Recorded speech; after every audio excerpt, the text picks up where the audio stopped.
যাচ্ছি গোশালায়। তো চলো গোশালায় তোমাদেরকেও দেখাবো কি কি আমরা দেখছি। চলো সঙ্গে থাকো। তো বন্ধুরা আমরা গোশালার ভেতরে দেখো ঢুকে পড়েছি। আর এইখানের ভিউটা দেখো কত সুন্দর লাগছে। আর হাঁটতে হাঁটতে প্রায় দেখো গোশালার ভেতরে গোমাতাদের কাছে প্রায় চলেই এসেছি। তো মানে ওই দিকটা যে সামনে যে গোমাতাগুলো ছিল ওদেরকে দেখে আরও পেছন দিকটাতে আসছিলাম আমি। তো মা, মাসি, তারপরে তুহিত সবাই সামনের দিকে আর কি গোমাতাদেরকে দর্শন করছে। আর আমি মানে একা একা হেঁটে হেঁটে যাচ্ছি আর ক্যামেরাটা ধরে যাচ্ছে বুনু। তো দেখো বন্ধুরা এখানে গোমাতাগুলো এক একটা থেকে এক একটা গোমাতাই মানে খুবই বড় আকারে। আর শিংগুলো তো অতিরিক্ত বড় দেখে, মানে যারা যারা আর কি দেখোনি তো তারা সবাই আর কি একবার মায়াপুরে আসলে গোশালায় সবাই অবশ্যই আসবা। তো এই গোমাতাগুলো দেখতে মানে খুবই খুবই খুবই ভালো লাগছে। তো মাথার মধ্যে হাত আমি অনেকবার বুলিয়েছি, তো বোলানো তো তাও কিছু মানে কোনো রকম একটা অন্য যে গোমাতাগুলো আছে মানে কোনো রকমের গোতানোর কোনো ব্যাপার নেই।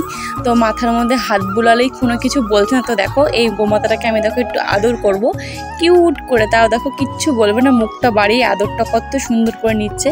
তো কিচ্ছু বলছে না, আমার খুবই ভালো লাগছে। তো একটা না, আমি ওই দিকে যে গোমাতাগুলো ছিল আর মানে অন্যান্য ঘরে অনেকগুলোই আছে, তো সেগুলোকেও আমি আর কি আদর করেছি। তখন আমার ক্যামেরাটা অন করার কথা মনেই ছিল না। তো এত ভালো লাগছিল ওদেরকে আদর করতে, আর ওরাও না মুখটা বাড়িয়ে বাড়িয়ে আদরগুলো নিচ্ছিল। তো খুবই ভালো লাগছিল বন্ধুরা ওদেরকে আদর করতে। তো তুহিত তো দেখে খুবই খুশি। আর আমার মা আর মাসি তো ওদেরকে তো খুঁজেই পাচ্ছি না, ওরা কোন জায়গায় হারিয়ে গেছে। তো ওদেরকে খুঁজেই পাচ্ছি না। তুহিত বলছে মা আমি একটু হাত দেবো। তো দেখো তুহিত আর মা হাত দিচ্ছে। আমার প্রথমে ভয় লাগছিল হাত দেওয়ার জন্য।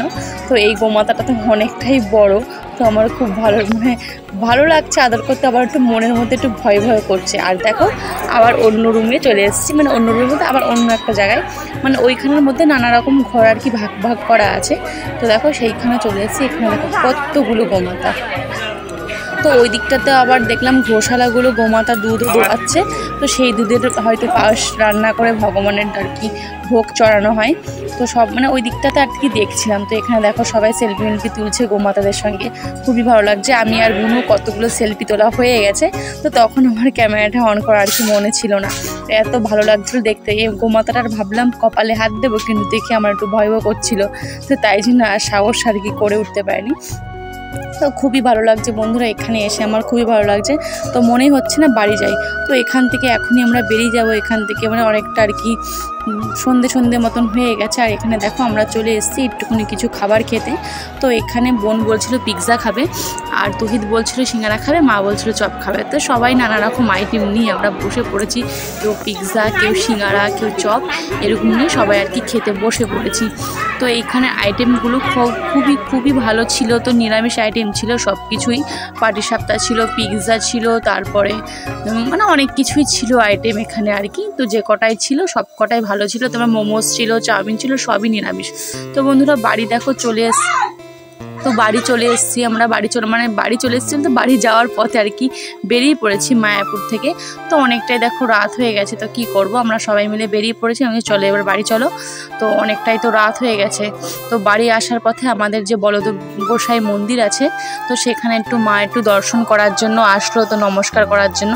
তো এখান থেকে আমার বাবা মা আর কি মন্ত্র নিয়েছে, এটা হচ্ছে আমাদের বলদেব গোসাইয়ের বাড়ি। তো মা বললো একটুখানি দর্শন করে যাই। তো বাড়ি আস্তে আস্তে সন্ধে হয়ে গেছে। তারপরে দেখলাম বাড়িতে এসে তখন দেখছি পলি এসছে। তো বললো আমাকে ফুচকা খাও, তুমি মায়াপুরে গেছো। তো পলিকে নিয়ে আবার একটু চলে আসলাম ফুচকা খাওয়াতে আমাদের বাজারে। তো পলিকে ফুচকা খাইয়ে টোটো ধরে বাড়ি পাঠিয়ে দেবো। তো বন্ধুরা বলো ভিডিওটা কেমন লাগলো, ভালো লাগলে লাইক, সাবস্ক্রাইব, কমেন্ট।